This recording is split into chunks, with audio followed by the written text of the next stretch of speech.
Assalomu alaykum hurmatli talabalar. Demak, bugungi mashg'ulotimizda yana siz bilan navbatdagi mavzumizni davom ettiramiz. Bugungi mavzumiz siz bilan ilmiy ijod metodologiyasida bibliografiya ishi deb nomlanadi. Avvalo, bibliografiya ishi nima? Bibliografiya ishi ilmiy ijodda qanday o'rin tutadi? Bibliografiya bu ma'lumotlarni tizimli shaklda yig'ish, ularni tasdiqlash va ularni rasmiy manbalar bilan ta'minlash jarayonidir. Ya'ni bibliografiya bu siz ilmiy maqolada foydalanadigan barcha ma'lumotlaringiz, ya'ni ilmiy adabiyotlar va barcha maqolalar, shuning bilan birgalikda ilmiy tadqiqot ishlari.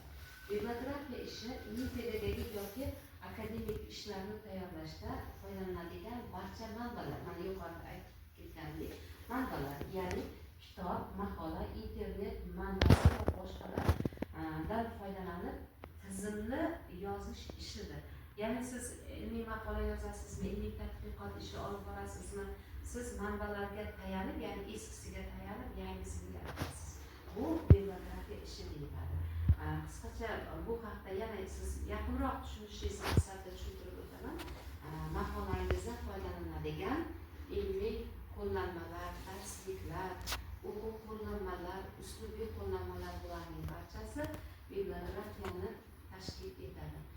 Bizga aniq ayonki, siz ilmiy maqolalar yaratishda yoki bo'lmasa bironta ilmiy tadqiqot ishini yozib olishingizda albatta bibliografiyaga tayanasiz, ya'ni o'quv qo'llanma, darsliklarga, uslubiy qo'llanmalarga va barcha manbalarga tayanasiz. Demak, manbalarga nazorat tayyorlayotgan barcha manbalar bu bibliografiya ishini tashkil qiladi.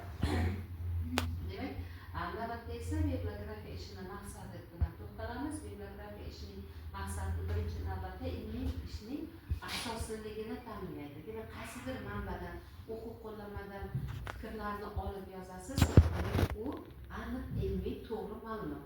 Demak, u sizni maqolangizni ilmiy asoslashga asos bo'ladi. Navbatdagisi esa tadqiqot nazariy va amaliy bazasini ko'rsatadi.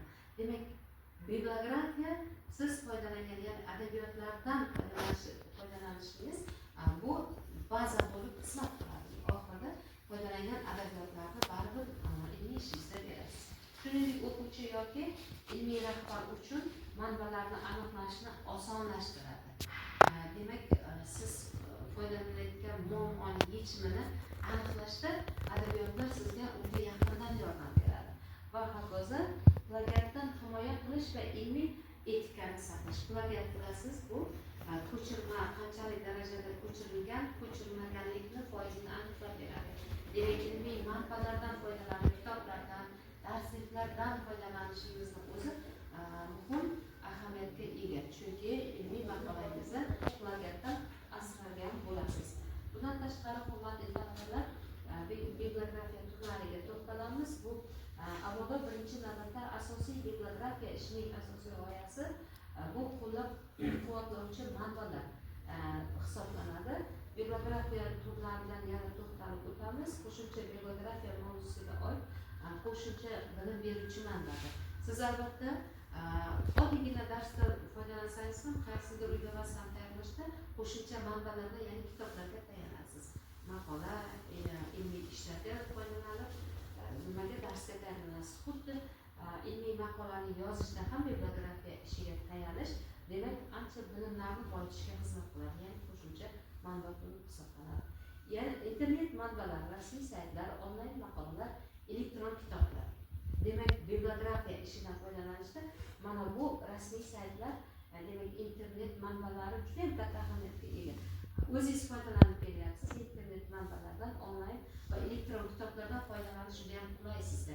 Shunday bitta kitobning nomini va uning muallifini bilgan holda internetga demak qidiruv berasiz va o'sha kitobdan samarali foydalanish o'tirgan joyda ham vaqtni iqtisod qiladi, ham maqolani mazmuni chiqishiga yordam beradi.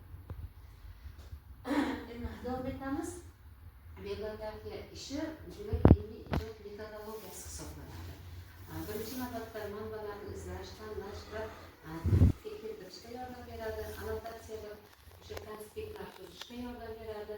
Hamda bibliografiya ro'yxati standartlarga muvofiq rasmiylashtirish va ishonchliligini ta'minlaydi.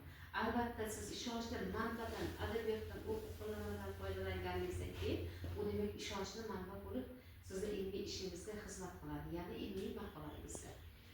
Bundan tashqari, hurmatli talabalar, bibliografiya ishida e'tibor beriladigan jihatlar mavjud. Ular bir nechta mana quyida keltirib o'tganmiz. Avvalo bu manbalarni alfabet tartibida yozish. Bu qayerda?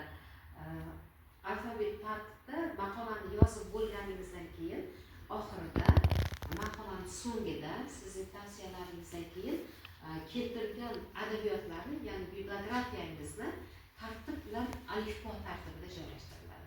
Ya'ni alfabet tartibida joylashtiriladi. A harfidan oid birinchi manbalarni qo'ysangiz, keyingi B harfi va alfabet tartibida bibliografiya, kitob, maqola yozganingizda elektron manbalar to'liq tasdiqlash kerak. Qarang, muallif nomi, yili, nashri. Shuning bilan birgalikda har bir manba formatida tartib bilan saqlash, ya'ni OAV talablari asosida internet manbalaridan foydalanishda ham bunga alohida e'tibor berish kerak. Hurmatli talabalar, demak bugungi ilmiy maqolamizda bibliografiya ishi, ya'ni o'quv adabiyotlardan foydalanish haqidagi ma'lumotlar yig'ishtirib iborat edi. E'tiboringiz uchun rahmat.